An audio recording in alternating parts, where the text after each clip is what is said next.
अस्सलाम वालेकुम, my name is Sharjeel Afzal and I am here to teach you physics class 9th। आज हम physics chapter number 1 physical quantities and measurement की जो exercise है उसको डिस्कस करेंगे। लास्ट लेक्चर में हमने इसके एमसीक्यूज़ को कवर किया था। आज हम इसके शॉर्ट क्वेश्चन को देखेंगे। सबसे पहले जो हमारे पास शॉर्ट क्वेश्चन है वो बेस क्वांटिटीज़ और ड्राइव्ड क्वांटिटीज़ की डेफिनेशन और उसकी हर एक की 3 एग्जांपल पूछी हैं। तो देखते हैं कि बेस क्वांटिटी क्या है हमारे पास। Base quantities are the quantities on the basis of which other quantities are expressed is called base quantity. इसकी एग्जांपल क्या होगी हमारे पास, लेंथ, मास और टाइम। बेसिकली हमने 7 को डिस्कस किया था, तो आप उनमें से कोई भी 7 लिख सकते हैं। देखते हैं अब कि बेस क्वांटिटी क्या है। इसकी डेफिनेशन लिख लेते हैं। Base quantity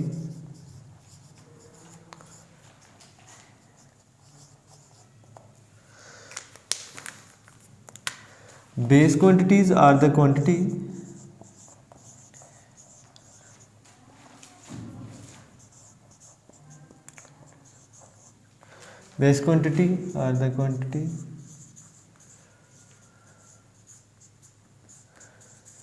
which are expressed on the basis of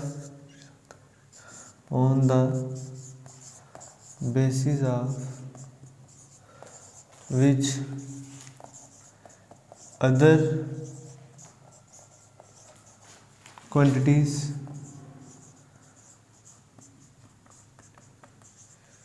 are expressed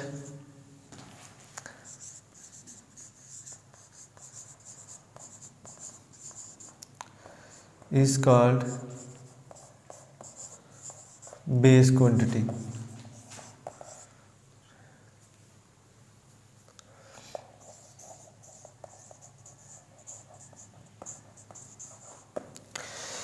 अब जो डेफिनेशन है, base quantities are the quantity on the basis of which other quantities are expressed is called base quantity. अब हम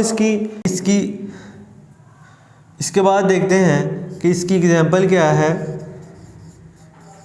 example उन्होंने 3 पूछी हुई हैं, तो हम 3 लिखेंगे। एग्जांपल क्या है, लेंथ, मास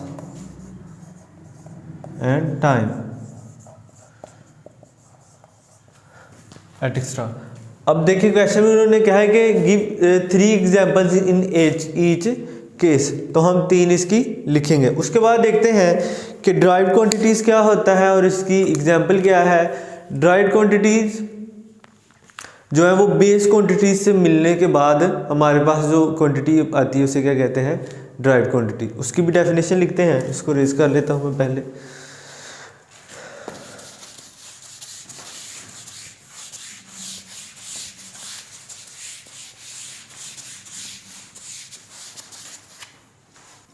अब हम देखते हैं कि इसकी जो ड्राइव्ड क्वांटिटी की डेफिनेशन क्या है हमारे पास, तो उसको लिख लेते हैं पहले। Derived quantity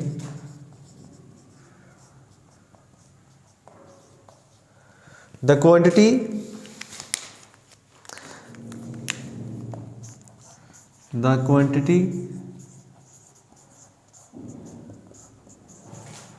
which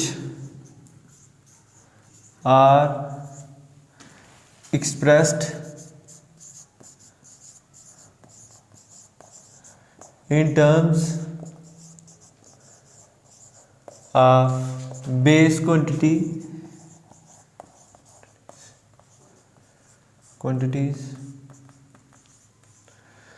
The quantity which are expressed in terms of base quantities are called derived quantity।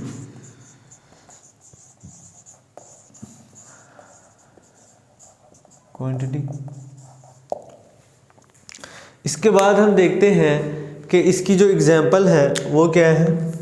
Example लिख लेते हैं। इसकी भी 3 एग्जांपल हम देखेंगे। जो सबसे पहली है उसको लिख लेते हैं, एरिया, वॉल्यूम और फोर्स एटसेट्रा।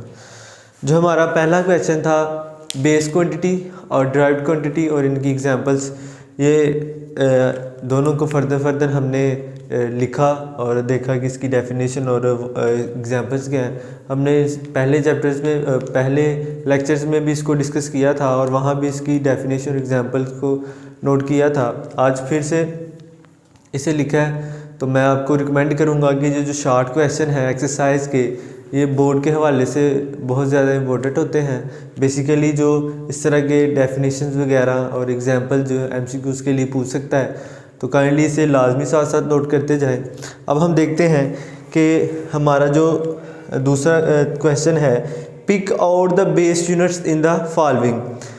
कहता है कि इनमें से जो हमारे बेस यूनिट्स हैं ना, उनको आपने पिक करना है, कि उनके ऊपर मार्क करना है, उनको लिखना है। तो इसमें से देखते हैं, जो हमारा पहला है जूल, न्यूटन, किलोग्राम।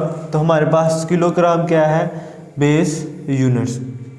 हर्ट्ज, उसके बाद है मोल। अब मोल भी हमारे पास क्या है, इसका यूनिट है। एम्पेयर भी हमारे पास क्या है, इसका यूनिट है। तीसरे नंबर पे है मीटर, ये भी हमारे पास क्या है, इसका यूनिट है। केल्विन, केल्विन भी हमारे पास इसका यूनिट है। कॉलम एंड वाट हमारे पास इसका यूनिट नहीं है।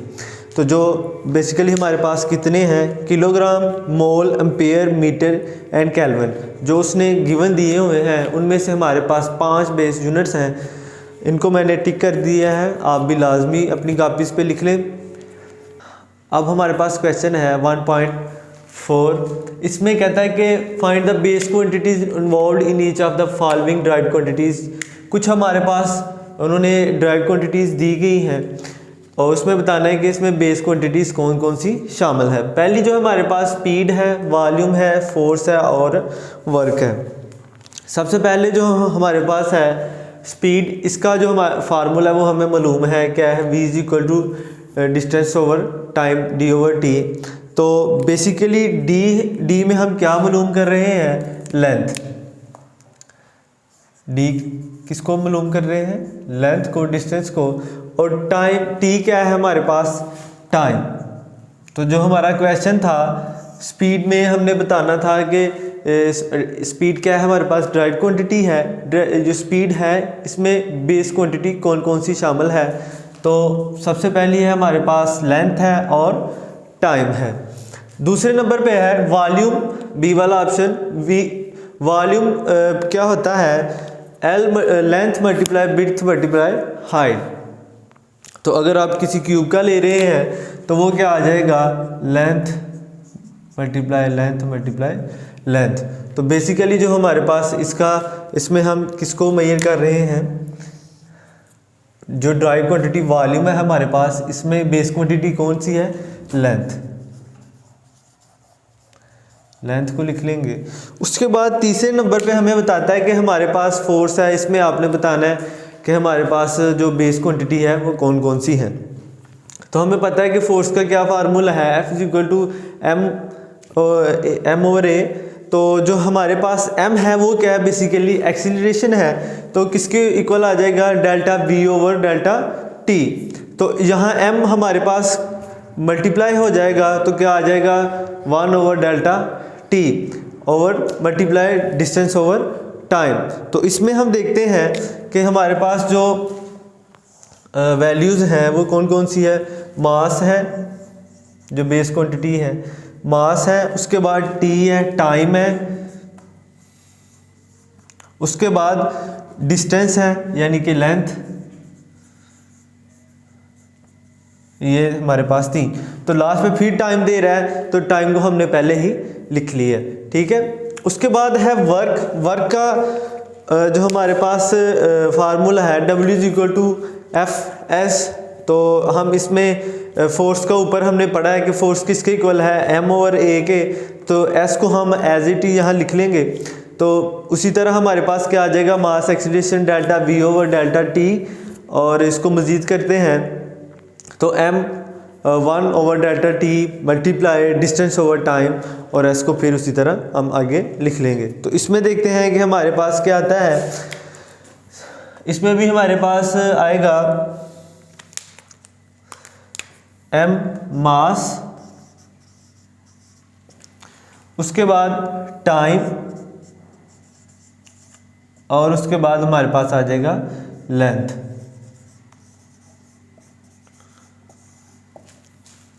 ये था बहुत ही आसान और शार्ट सा क्वेश्चन। ये अक्सर बोर्ड में पूछ सकता है, और इसके जो स्पीड, वॉल्यूम, फोर्स और वर्क का जो फार्मूला है ये भी एमसीक्यूज में पूछ सकता है, या इन्हें एक्सप्रेस करने के लिए भी कह सकता है, या इस तरह जिस तरह हमारा पीछे वाला क्वेश्चन था कि इसमें फाइंड आउट करो कि बेस क्वांटिटीज़ कौन कौन सी हैं, तो इसमें ये भी पूछ सकता है कि आप बताएं कि हमारे पास ड्राइव क्वांटिटी कौन कौन सी है, या दोनों को मिक्स करके कह सकता है कि इसमें फाइंड आउट करें कि बेस क्वांटिटी कौन कौन सी है और ड्राइव क्वांटिटी कौन कौन सी है। तो इसे लाजमी नोट कर लें ताकि आपको याद करने में और लिखने में आसानी हो जाए। अब हमारे पास जो क्वेश्चन है 1.5 estimate your age in seconds, तो इसको किस तरह हल करते हैं देखते हैं। लेट सपोज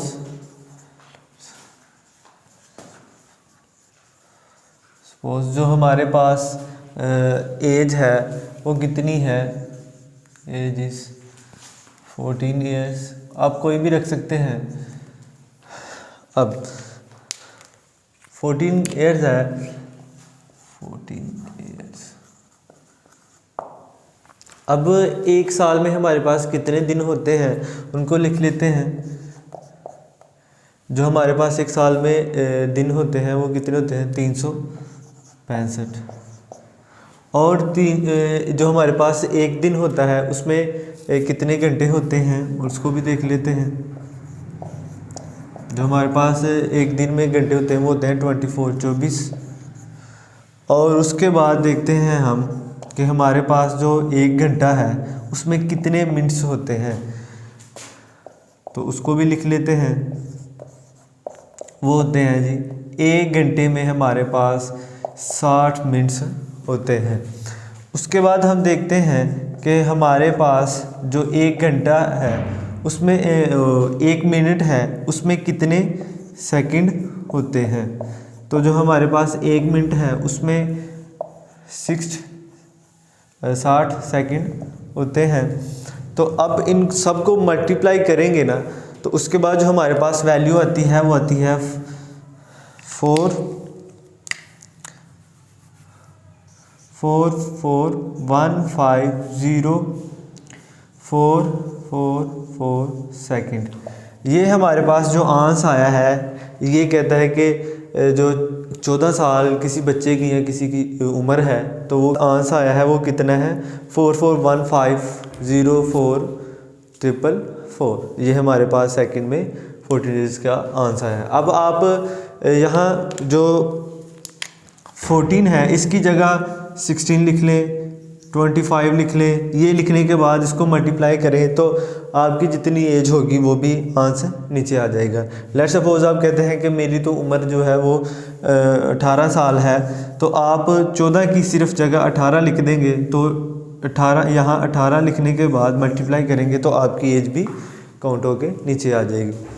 ये था हमारा क्वेश्चन। अब देखते हैं कि हमारे पास जो नेक्स्ट क्वेश्चन है वो क्या है। इसके बाद हम देखते हैं कि हमारे पास जो नेक्स्ट क्वेश्चन है 1.6 what with the development in the field of science and technology the need for commonly acceptable system was seriously felt all over the world, particularly to exchange scientific and technical information. So 1960 International Bureau of Weight and Measurements were decided to introduce worldwide system of measurements that is called International System of Unit and is commonly known as SI। तो कहता है कि जैसे जैसे science तरक्की करती गई तो एक मुल्क दूसरे मुल्क के साथ कम्युनिकेशन के लिए जब इस क्वेश्चन में कहते हैं कि जैसे जैसे साइंस तरक्की करती गई तो एक मुल्क को दूसरे मुल्क के कुछ चीज़ें ख़रीदने की ज़रूरत पड़ती, तो जब कम्युनिकेशन का मौका मिलता या कुछ चीज़ें ट्रांसफ़र करनी होती थी तो उसके लिए कुछ मुश्किलात पेश आ रही थी। क्यों कि एक पाकिस्तान है, पाकिस्तान में कि कोई भी चीज़ है उसको मेजर करने के लिए एक अलग उन्होंने पैमाना रखा हुआ है। इसी तरह न्यूयॉर्क और दूसरे जो इंग्लैंड है, सऊदी अरब है, ईरान है, मकसद है, इस तरह के जो ममालिक हैं जिनके साथ हम करते हैं तजारत वगैरह करते हैं तो उनका अलग था। तो क्या हुआ ये ना सिर्फ हमारी ही प्रॉब्लम थी बल्कि हर मुल्क की दूसरे मुल्क के साथ लेन देन में इसकी प्रॉब्लम थी। तो इसको हल करने के लिए 1960 में एक इजलास मुनक़िद किया गया जिसमें हर चीज़ को मुहैया करने के लिए जब दूसरे मुल्क के साथ हम तजारत करें तो उसको मुहैया करने के लिए एक फ़िक्स पैमाने को मुकर्रर कर दिया गया। जिस तरह अगर आप लिक्विड कोई चीज़ लेते हैं तो उसके लिए अलग है, या कोई और चीज़ लेते हैं तो हर चीज़ का एक एक अपना अपना अलग अलग ऐसे यूनिट था। उसके बाद कहता है हमारे पास क्वेश्चन है 1.7, what is meant by vernier constants. Vernier constant क्या होता है? The difference between one main scale division and one vernier scale division is called vernier constant और least count of vernier calliper. इसको लिखते हैं, कहता है the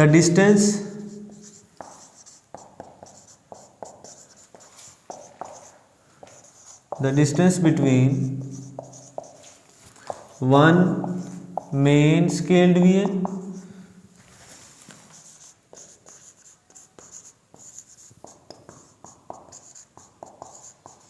end one vernier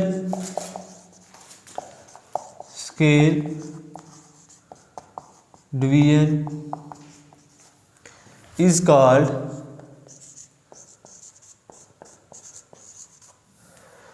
vernier constant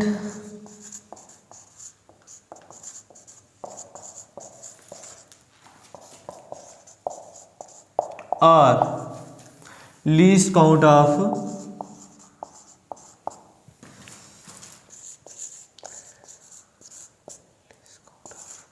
vernier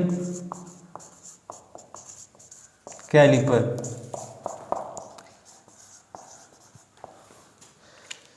जो इसका क्या है हमारे पास, इसको लिख लेते हैं।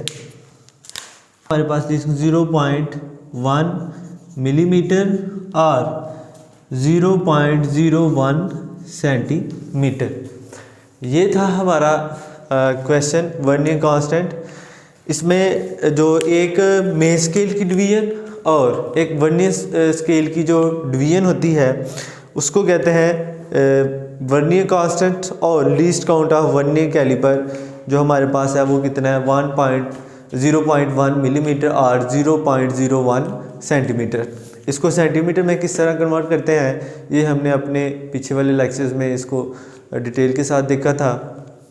जो आज के क्वेश्चन हैं जो आज हमने इनको डिस्कस किया है, मैं उम्मीद करता हूं कि आपको इनकी समझ आ गई होगी।